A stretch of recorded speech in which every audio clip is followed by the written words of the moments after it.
for us to say in our culture is, I told you so.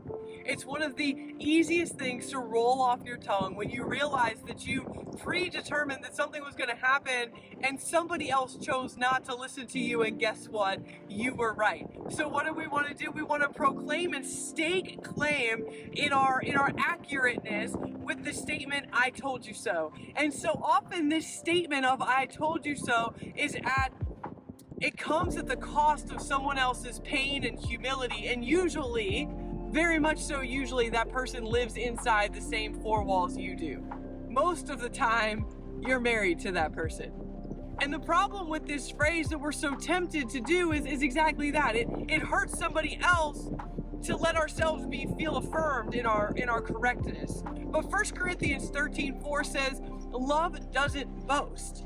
Love is not boasting. And it's this place where we have to realize that that's not, because I'm affirming myself in this moment, is not affirming my spouse or my friend or my child or someone who I care about deeply enough to have had this conversation with them ahead of time, that this moment right now is not edifying anybody but me, to me, and for me. This is something personally I've had my own moments with.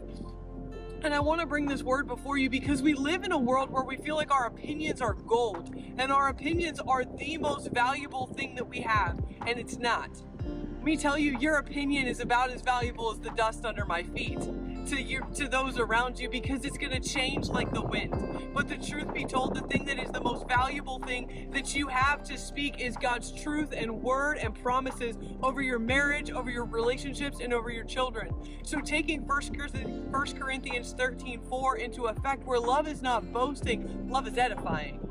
Love is encouraging. Love is supporting. Love does not hold a record of wrong. Love doesn't say, I always tell you this is going to happen and you keep doing it. Love says, I believe in you and together we will succeed. So I encourage you to change the value of your opinion in your own eyes for just a moment and change how you speak to those around you, bringing forth a word of edification, a word of encouragement, a word of compassion and passion to succeed together in what God's called you to do and what God's called them to do. Be the undergirding support. Be the undergirding net that says, I trust you, I believe in you, and I know you can do it. And watch how quickly the attitudes of those around you will be changed.